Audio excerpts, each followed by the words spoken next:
Wau Mbah Mus cerita mergi menangi Bali Maksum. Kula sesuai kontrak baca kitab karangan Bali Maksum.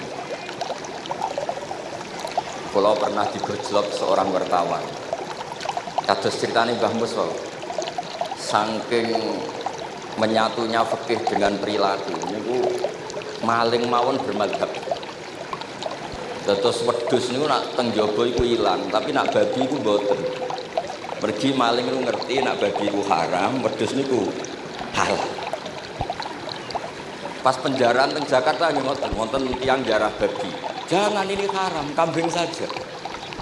Jadi saking menyatune pendidikan Islam niku maling mawon tesih gadah madhab. Dinak nyolong niku wedhus mergi halal, ampun nyolong napa? Babi. Niku kisah nyata kula nate dolan teng daerah mriki. Kenapa ini di luar kalau itu di dalam? Oh kalau ini di luar nggak ada yang nyolong Mas, tapi kalau di mereka yang mencoba ini babi, yang jero wedhus. Mereka dari malingnya itu sih bermadhab. Terus memang cerita-cerita seperti itu kata bukan sekedar anekdot. Sementing kalau badhe cerita tentang zuriyah-zuriyahipun Bali Maksum wonten sing nom-nom lah sing kula wani ngandani wonten Mas Hilmi, wonten Mas Zaki, wonten sedanten Mas Afif. Kenapa kitab itu harus dibukukan, harus didokumentasi, dan kenapa Mbah Ali Maksum menulis Hujjatu Ahli Sunnah wal Jamaah. Kalau boten niat pamer, kalau ini pembaca Al-Ibris, pembaca Al-Iqlil, pembaca risalahnya Mbah Ali Maksum Hujjatu Ahli Sunnah wal Jamaah. Saya juga baca buku-buku karangan orang-orang dulu, terutama yang Indonesia. Karena Mbah Mun sering pesen wa ma arsalna mir rasulin illa bilisani qaumi. Jadi orang itu jadi rasul itu pasti dengan gaya atau budaya masyarakatnya. Termasuk wong desa niku hormat tamu.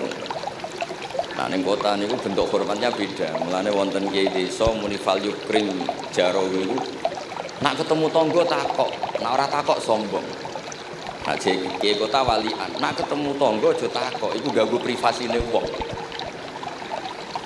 Dados makna ikram tetap, tapi implementasinya bilisani qaum. Orang kota itu kalau sering ditanya itu mesti protes karena privasinya terganggu. Tapi kalau di kampung itu suka ditanya karena itu dianggap keramahan. Makanya kula niku termasuk orang yang jarang bertamu. Di kula gadah trauma kalian kakakipun Gus Yofur Gus Kamil. Beliau berkeyakinan silaturahim itu saya. Dolani alumni. Bareng didolani assalamualaikum matur nuwun Gus rawuh niku alumni niku ilang awan-awan. Mergo kepengin hormat nyembelih ayam ayame jek dolanan. Pitik ku teng desa kan pacare wadas golekane angel. Bar salam niku ilang sampai sak jam. Bale runtusen pitike mboten kecekel. Akhir ngapunten Gus mboten saged hormat ngapunten mboten saged. Itu bukti bahwa implementasi syariat Rasulullah itu juga harus dipikir. Ojo pepe seneng silaturahim, santri alumni melarat kerja teng pabrik jam 09.00 didolani. Akhirnya mikir, sitok kiaiku, sitok bosku. Nak hormat kiaiku diamuk bosku, nak hormat bosku gak hormat kiaiku. Hal-hal seperti ini kemudian melahirkan satu kearifan setiap kiai di era masing-masing. Terus kula mboten berargumentasi membela diri niku mboten, tapi memang bapak kula kesaksiane Mbah Mus, beliau teman bapak kula niku seneng silaturahim. Terian bapak sering dawuh teng kula. Sok kowe ya ora kaya aku. Namun sering dawuh teng kula kowe ya aja kaya aku, wong beda zaman. Karena tadi dolan ning santri sing mboten enten, assalamualaikum terus ilang ngejar pitik awan-awan. Pitike macam-macam kegiatane pitik. Intine mboten kecekel. Kemudian niki teng kanca-kanca teng adik-adik sing hafid sing hamalatil Quran. Kula pesen belajar niku belajar sisi belajar itu harus cari sisi ekstrimnya. Kalau bolak-balik matur di berbagai kesempatan. Wow, kekhawatiran Mbah Mus kalau ada orang hanya kembali ke Quran itu memang bahaya sekali. Bayangkan kalau ada orang misalnya hanya mengharamkan al-jam'u bainal ukhtain, karena itu yang disebut Quran wa antasma'u bainal ukhtain. Jadi yang haram itu menikahi kakak dan adiknya, adik dan kakaknya sekaligus. Di situ tidak ada penjelasan perempuan dan budenya, perempuan dan mbahnya. Kemudian zaman Nabi Sugeng hanya ditambahi wala binal mar'ati wa ammatiha, wala binal mar'ati wa kholatiha. Dan tidak boleh menikahi perempuan plus buliknya atau budenya. Nabi sempat melarang. Karena kula sebagai lelaki niku jek masuk lah. Misalnya bojone jenengan umur 17 tahun, bulike umur 20, 17 jek mungkin masuk lah dalam definisi biologis itu masih masuk. Dan Nabi tidak pernah menambahkan wala binal mar'ati wajat tatiha. Karena kalau istri kita umur 20, banyak mungkin umur 70. Itu kira-kira nggak usah dilarang, ya orang kepikiran. Jadi orang kepikiran ya orang sableng. Nah, kemudian kalau hanya kembali ke Quran, nanti kita hanya mengharamkan al-jam'u bainal ukhtain, karena itu yang disebut Al-Quran. Wa antasma'u bainal ukhtain. Lalu lahirlah pakar-pakar balaghah. Itu disebut min itlaqil ba'di wa iradatil kul, yang disebut ukhtain tapi maknanya bainal mar'ataini sing bainahuma ada mahram atau ada mahramiyah. Antasma'u al mar'ataini sing bainahuma mahramiyatun. Jadi barokahnya ngaji sama ulama itu kita tahu duduk perkaranya. Ini lafadz yang mewakili atau lafadz yang sebenarnya atau lafadz yang simbolis. Lafadz simbolis itu saking mangkelnya Allah. Itu kalau ada orang salah, itu disebut wa ja'ala minhumul qiradata wal khanazira wa abadat tauhid. Jadi kalau misalnya dalam penelitian tidak pernah ada orang yang dirubah Allah menjadi kera, menjadi babi, itu kita masih bisa menganalisis. Itu saking ibaratun an ghadabillah. Atau diistilahkan balaghah, ini tasbih yang balik sehingga ada tuh tasbih dibuang. Jadi kalau orang Arab senang seseorang masih bilang Zaidun kal bakhri. Tapi kalau senang banget bilang Zaidun bahrun. Kalau gantengnya belum ganteng banget masih dibilang Zaidun kal badri. Tapi kalau sudah ganteng banget kayak Rasulullah SAW disebut anta samsun anta badrun. Kaf tasbihnya dibuang dan itu ablaq lebih balik. Jadi PR kita sebagai ahli Quran ini adik-adik itu tidak selesai. Utamanya ya implementasi keseharian kita sebagai panutan lah. Kalau boleh GR sebagai panutan. Kulo niku teng Narukan gitu yang jangkar kulo nggih kathah. Karena ya saya ada pernah Pak D, Pak Ali. Kulo nggih tiap hari nggih teng Tegal nggih, malam pun terencanakan ambek uzlah dadi kulo niki pun matur Gus Afif. Niki kontrak kulo pun bar kitabe Bali ben diwaca putu-putune kok enak ngongkon wong liya terus. Terus ngengken tiang ngeten iki yo rodok masalah saja. Jane kitabe bae diwaca putune. Dulu itu biasa. Taqiyuddin As-Subki ngarang kitab disarai putrane. Dulu itu biasa. Imam Haromen ngarang kitab, ya semuanya bapak ngarang disarai anaknya, anak ngarang disarai cucunya, itu biasa. Kalau sekarang enggak, banyak ngarang kula kan maca. Putune karek ngrungokno, nak cocok dilem, nak ora dikritik. Terus saya minta ya, tradisi kula niku mboten sombong. Di hallnya bapak itu saya tiap hallnya bapak mesti baca kitab. Mboten nate ngundang sinten-sinten. Perkara ini tiang NU niku ora usah diundang wis teko. Mboten wonten undangan sing teko mun kuwat. Mbok saking senenge wong alim, mbok saking senenge bingung mboten ngerti sowe ora diundang. Ya akhirnya kula bingung ora hormat iku dosa. Hormat iku sing teko iku ninggal kewajiban ngurusi bojone timbang ngurusi bojo ribet nekani hall. Timbang mulang madrasah buncai buling-buling bisa ora sithik nekani hall. Terus kadang-kadang tiang lunga niku nggih pelarian mboten mesti hormat. Niku penelitian niku sampean cek. Terus niki kula cerita pentingnya belajar Quran.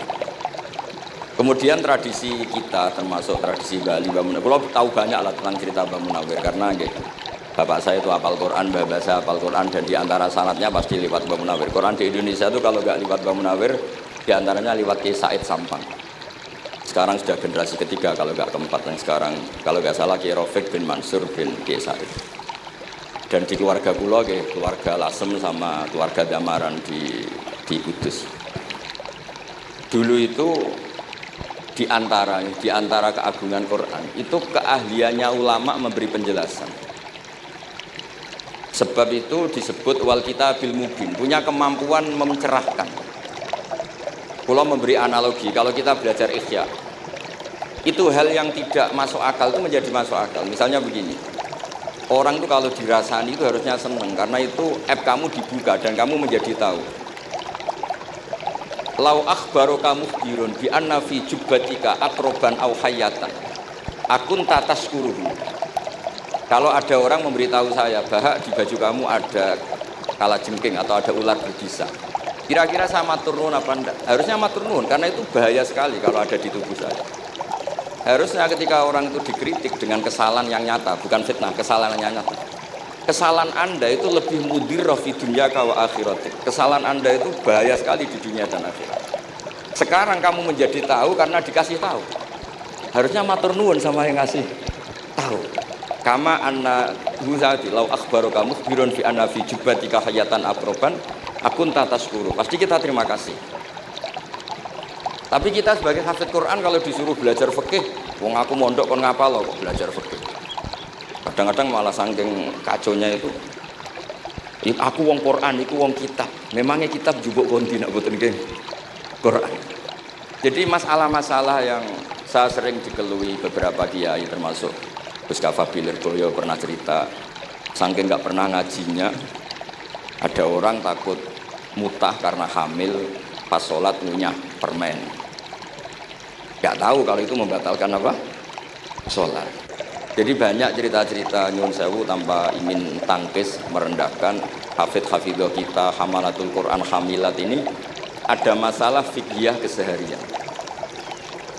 Kalau dulu itu udah ada. Kunna nata'allamul Quran, kunna utinal iman qoblal Quran. Kita ini dikasih iman dulu baru dikasih Quran sehingga iman kita mantap.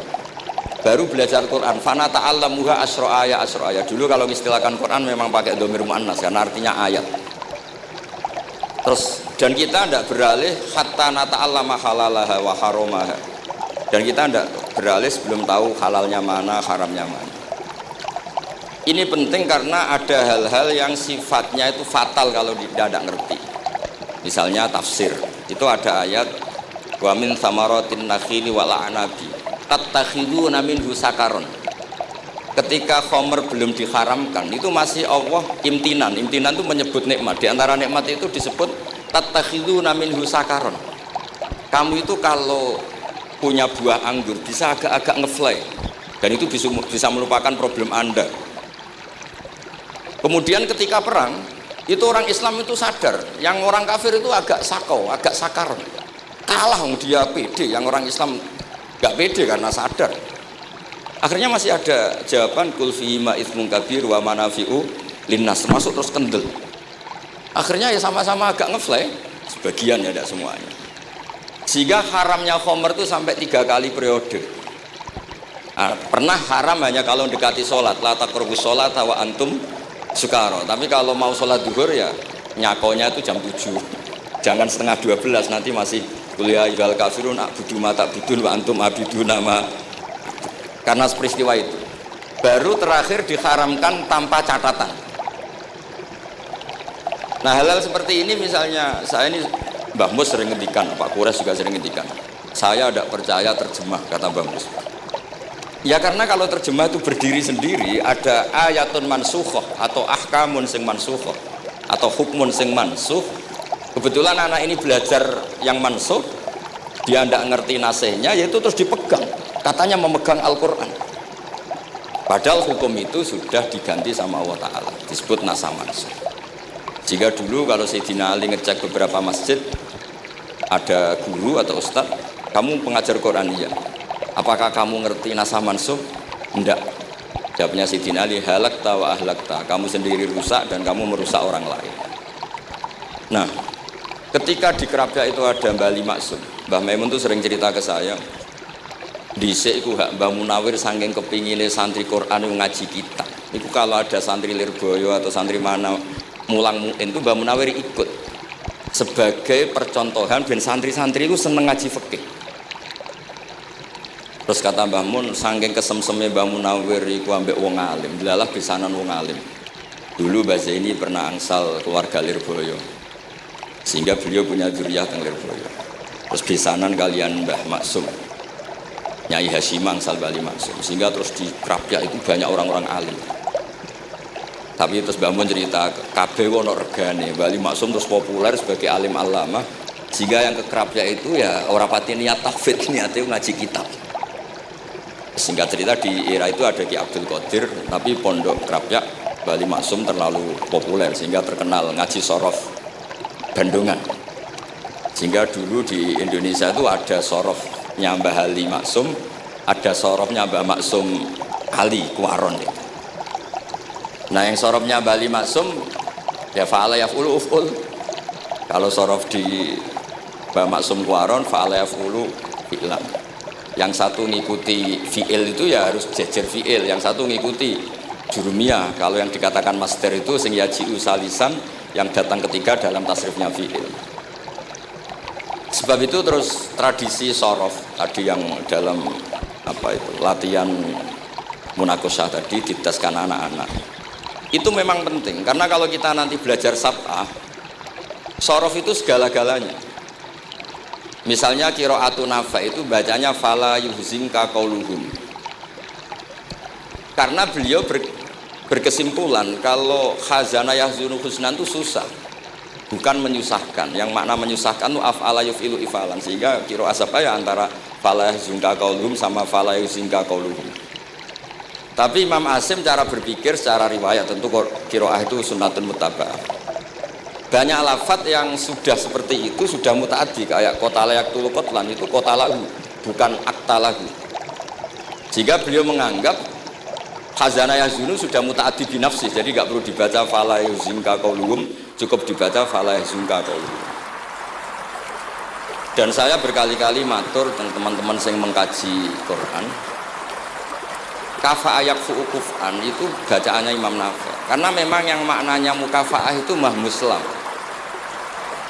Tapi orang Quraisy itu nggak suka hamzah, jika ditakhfif menjadi kafa ayak fa'ukufuan, meskipun mereka tahu kalau itu mah muslam. Nah Imam Asim di beberapa bentuk fi'il itu masih memahmuskan, misalnya Allahu yastahzi'u bihim, di isim fa'il juga mustahzi'un. Tapi kalau masdar beliau bacanya huzuan, kufuan. Padahal di fi'ilnya bukan nabiun, tapi nabi ibadi anni anal ghafurur. Tapi di nabiun jadi nabiun, harusnya kan nabiun. Fa innan nabiyya man naba'anillah. Yang dikatakan nabi itu orang yang menceritakan ketentuan Allah. Harusnya nabiun. Jika qiraatun Nafi' ya tetap wan nabiin, ya ayyuhan nabiu. Nah, berkahnya Mbah Munawir orang terus menjadi tahu qiraat asal. Dan berkahnya Mbah Ali kemudian orang tahu duduk perkaranya. Kalau nabiun dari nabiun bimakna man akhbaro anillah. Dan terus berkahnya wow, kalau saya boleh GR berkah Gus Gofur kula berkah ngeten-ngeten iki duka Kiai Peres napa Kiai Media kebetulan roh. Berkah ini terus kula ngomong terus. Saya tidak khawatir salah, bukan karena saya maksum enggak. Wong Islam pun pinter. Nak bener minallah, nak salah kok Gus Bah. Jadi kula niku umat glum. Jadi penak wong Islam niku penak. Kula nu sering tahajud nak ndonga ya Allah, kula nu pede mawon nerangno Quran. Mergo tiyang Islam pun sae. Nak bener jare jenengan, nak salah kula. Lah nak kula sing salah nggih sederhana mawon. Kula abdun, kula kawula, kula nak ndonga nggih Rabbana dzalamna anfusana. Sebelum disalahkan orang juga saya sudah merasa salah.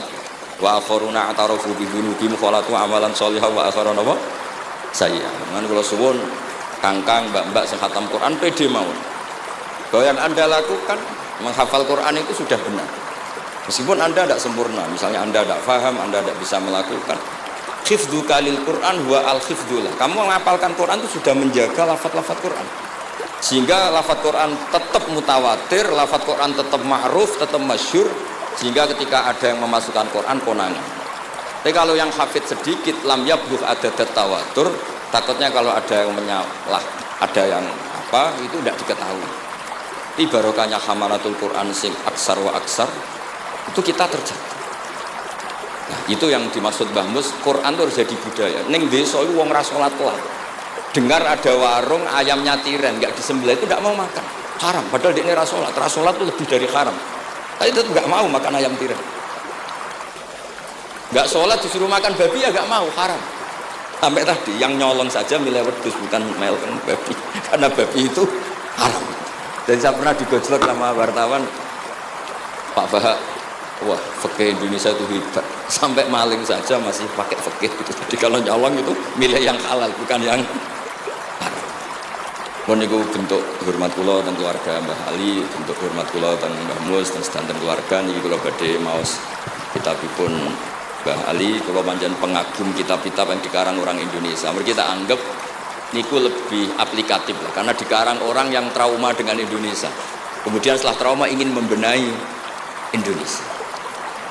Misalnya jenengan ngertos sesajen, mbok haramno iku tradisi, mbok barno iku sawangane kok dekati sirik ning pinggir wit gede. Akhirnya dimodifikasi, mangan-mangan, kumpul-kumpul tapi tahlilan. Nah, masuk tahlilan la ilaha illallah barani kalimatu syirkin. La ilaha illallah itu kalimatu syirkin. Kalau dilafatkan di bawah pohon. Terus piye logikanya gitu. Kalau bolak-balik matur. Hadhil kalimah sara bihal kafiru mu'minan. Fakaifa saral mu'minu kafiran juga bihadhil kalimah. Itu logikanya enggak ketemu. Orang yang kafir puluhan tahun saja sekali melafatkan la ilaha illallah Muhammadur Rasulullah qul lil ladzina kafaru iyantahu yufar lahum ma qad selesai sara mu'minan. Bihadhil kalimah. Kemudian kalimah yang sama ketika kita baca dianggap kita ini kafir juga bihadhil kalimah. Akhirnya dengan modifikasi khas Indonesia, kearifan Indonesia, tetap sesajen tapi tahlilan. Tetap melakukan hal-hal Jawa tapi dimodifikasi menjadi Islam. Kalau kita misalnya orang modern nggak ingin mengganggu orang lain yang kita tamu, gampang dalilnya. Ada ayat la tadkhulu buyutan ghaira buyutikum. Kamu jangan sowan ke orang lain atau dolan ke orang lain. Hatta tastanisu. Ukurannya bukan salam dulu, bukan hatta tusallimu, hatta tastanisu. Jika kamu merasa nyaman, kamu bisa ngukur tingkat akrab kamu. Kamu bisa ngukur jamnya orang itu. Kamu bisa ngukur kebutuhan orang itu. Butuh saya enggak? Kenapa mertamu pengen kayak duit bebas jam? Atau kamu orang cantik yang kamu tamoni sing seneng kue bebas jam? Tapi aku apa nagih hutang. Mertamu orang yang kamu tagih itu mesti kamu dianggap problem. Atau mertamu orang yang enggak akrab di jam istirahat, tentu kita dianggap problem. Makanya ukurannya Quran tuh hatta tastanisu. Kamu merasa nyaman. Istinas itu nyaman, enjoy. Kayak saya dolan di Gusofur kan akrab mulai kecil teman saya. Mungkin bisa ngabaikan jam. Jadi kalau saya dolan di kiai yang tidak kenal saya, mungkin kedatangan saya dianggap problem karena di jam tertentu. Saya harus mikir, kayak apa hebatnya Quran ketika bikin aturan la tadkhulu buyutan ghaira buyutikum hatta tastanisu. Setelah nyaman nggak apa-apa waktu salimu, jangan salam dulu. Istinasnya tidak kena, salamnya geger. Akhirnya banyak kiai kesel. Assalamualaikum pas makan, nggak dijawab. Assalamualaikum. Nah hal-hal seperti itu harus santri-santri ini kalau niat ngandani lari-lari, bukan niat ngandani kiai-kiai. Harus waqafil qalb, harus warrasikhuna fil ilm. Tahu betul kualitas hatta tastanisu. Kamu itu merasa nyaman istinas. Kemudian rasa nyaman ukurannya apa ya? La doror wala diror. Kamu tidak ganggu diri kamu sendiri, juga gak mengganggu orang. Hingga setelah itu semua baru watu salimu ala ahli. Nah andai kan kita ya tadi Dawe Bahmus, kita semua sudah seperti itu. Kalau bertamu di orang ya kita ngukur tingkat akrab kita, tingkat dibutuhnya kita. Hingga di tradisi NU itu ya dolan kiai pendak diundang karena itu pasti diinginkan.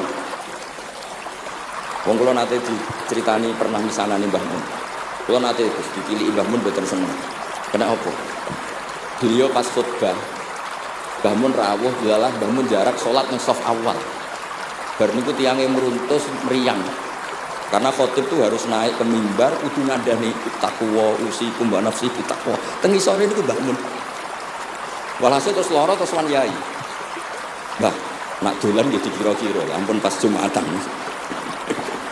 Semenjak itu Mbah Mun bahasa halu nak Jumatan temburi. Bahasa halu kalau Jumatan itu sudah komat gelar beliau keluar dari mobil Serenane ini. Nios terus sholat terus kundur. Kalau dulu ya janggal itu wong alim alama nak sholat nggak nguri. Ternyata itu nggak ingin jadi problem bagi khotib.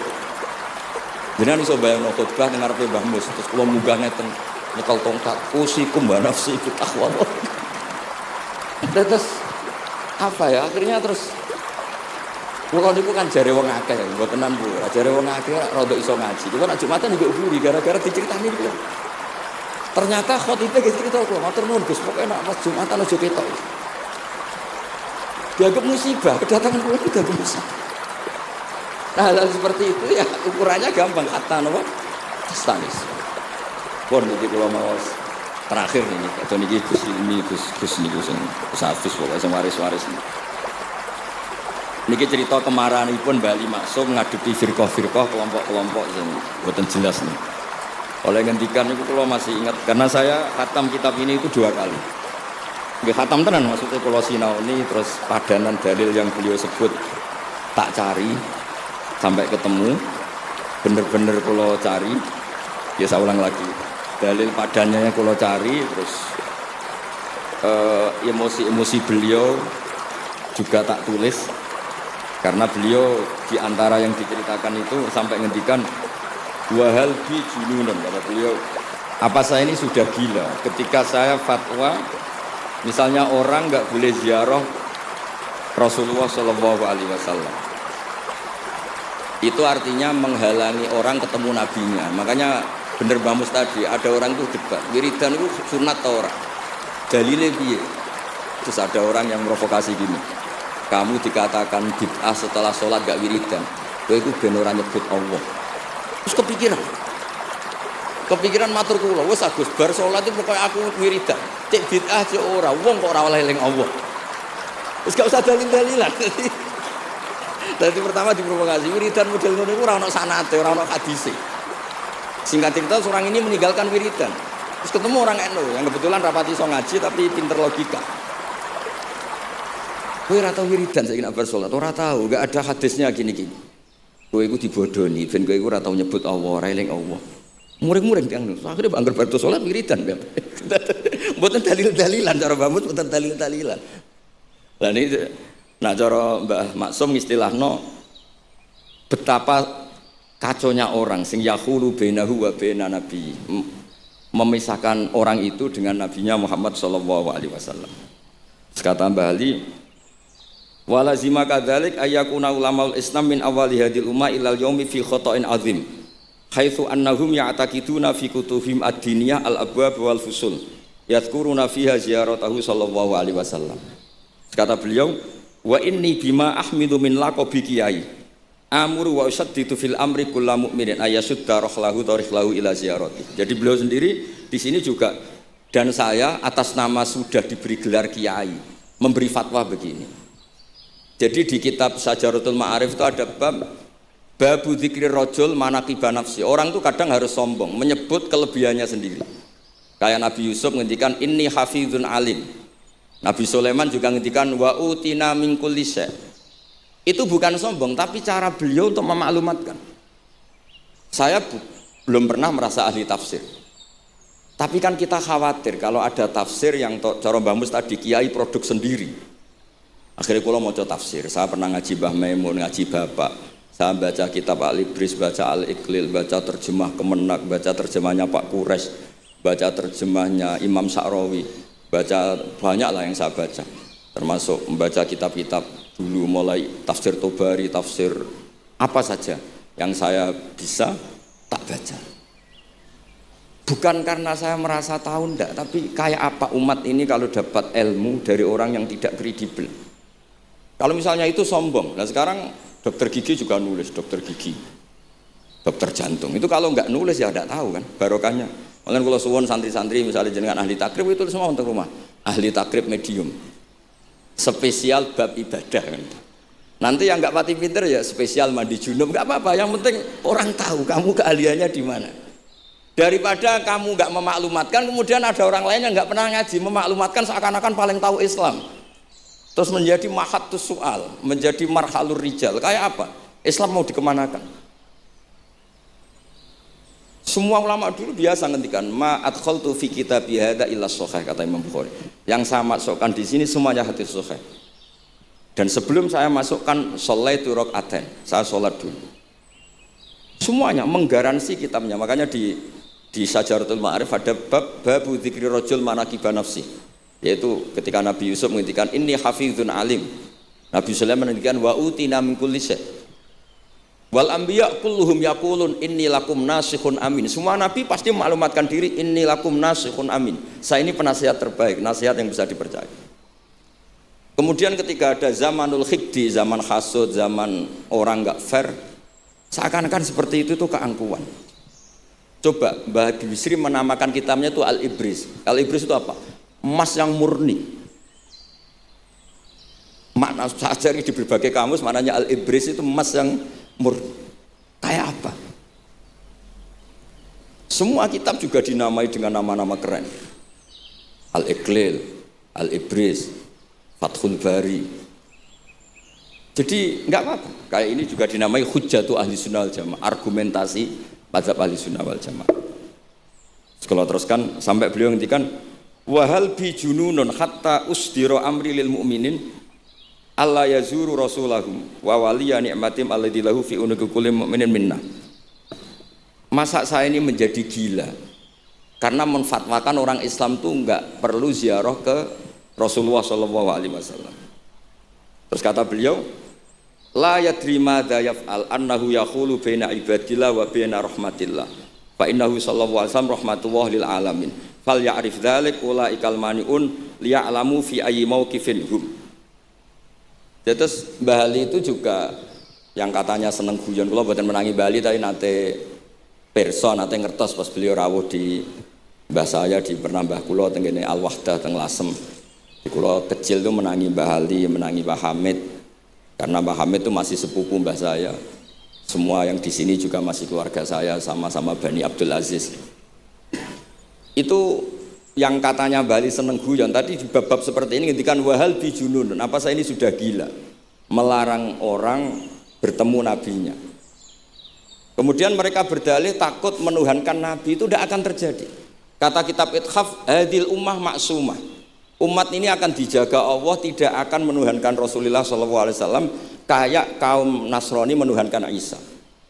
Kata kitab Ithaf bibarokati sighatis sholawat, dengan barokahnya sighat sholawat. Beliau ngendikan wan nabiyyu sallallahu alaihi wasallam wa in jalla qadru muhtajun ila rahmatihi ta'ala. Sighat sholawat itu kan unik. Allahumma, Allah itu Tuhan, sholli ala sayyidina Muhammad. Hadzal nabiyyu wa in jalla qadru muhtajun ila rahmatihi ta'ala. Jadi kita mengekspresikan mahabbah bahwa Nabi itu ahabbul khalqi ilallah. Di saat yang sama kita tetap bilang Allah yang Tuhan tolong selalu beri sholawat dan rahmat ke Rasulullah. Berarti duduk perkaranya tetap Allah sebagai Jalla Jalaluh, Nabi apapun mulianya abduhu wa rasuluh. Jadi sholawat itu sudah syarat yang insya Allah tidak akan menjadikan hadil ummah mengkultuskan Nabi hatta rafa'uhu ila darajatil uluhiyah. Karena barokahnya syarat sholawat tetap Allahumma al-mu'ti wa nabi wa injalla qadruh al-mu'ta yang dikasih. Jadi hadis syarat itu sudah syiwatul tauhid, syiwatul mahabbah, syiwatul alaqah baini wa baina Rasulillah sallallahu alaihi wasallam. Kayak apa hadil ummah? Ya tapi tadi bener dawe Mbah Mus. Nerangno ngene iki bagiane kiai ning desa ora usah diterangno wis sholawatan. Jadi kepenak ora usah dalil-dalilan wis sholawatan.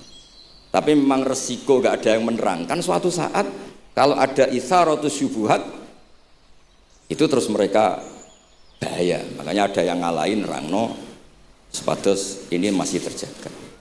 Terus niki kula nyuwun sangat, kula niku pancen bapaknya bapak saya. Bapak saya semane Mbah Nur Salim gak ada bapak namanya Mbah Nur Sam. Duka niku sepuhe niku seneng uzlah.